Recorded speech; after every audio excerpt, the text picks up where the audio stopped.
The next fuel type that we will look at is brush. There are two main brush types found within the Utah landscape: sage and oak. Sagebrush rarely grows by itself. It usually grows alongside a mixture of grasses and other shrubs. Unfortunately, the grasses and shrubs that grow alongside sagebrush are also highly flammable. Once sagebrush dries out or becomes old and decadent, it becomes more combustible.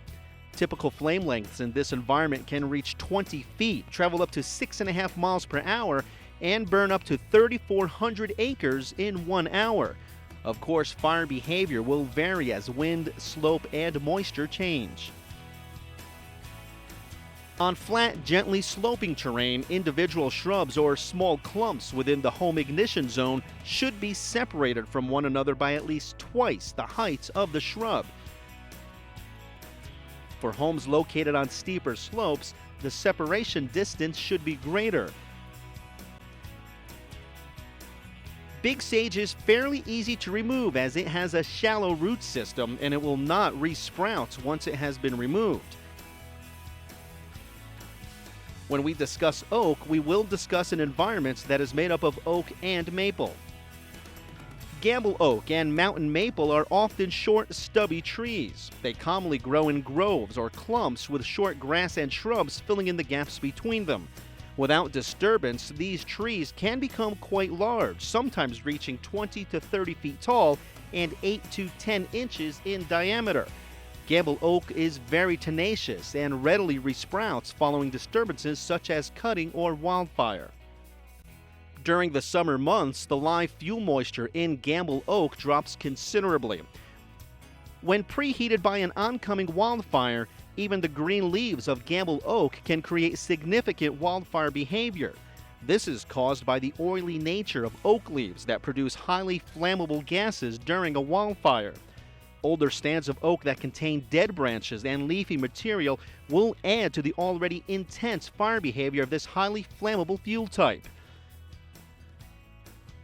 Because it may be important to maintain some sort of privacy around your home, there is a specific way to trim and maintain the oak brush around your home.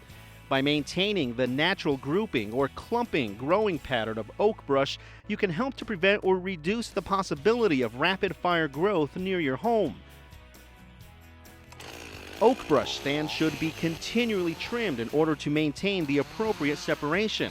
It is also important to continually remove dead branches that will collect within the still living branches of the oak brush. Gamble oak and maple provide us with beautiful scenery and privacy. With a little effort, you can maintain an acceptable level of resistance to rapid fire spread without having to remove everything in your landscaping.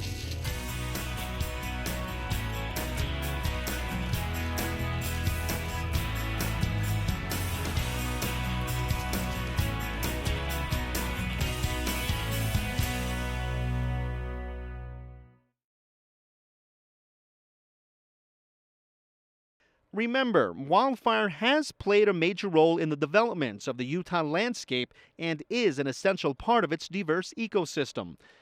By understanding the role fire plays in a healthy ecosystem, we can become better stewards of the land we live in and establish healthy and cooperative ways of living with fire. You know, fire is a natural part of the environment. It's been here long before we came on the scene. It's going to be here long after we leave.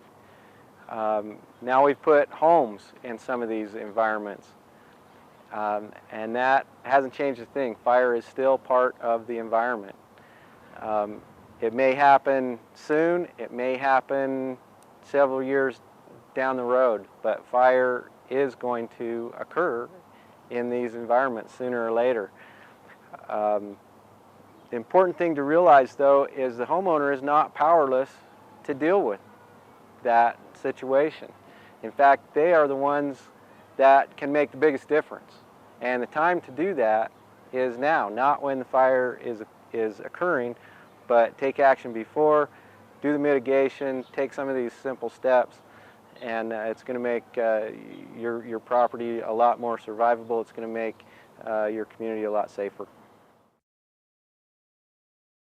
On behalf of the Utah Division of Forestry, Fire, and State Lands, as well as our many other sponsors, thank you for taking the time to become a little more familiar with the things you can do to protect your home from wildfire.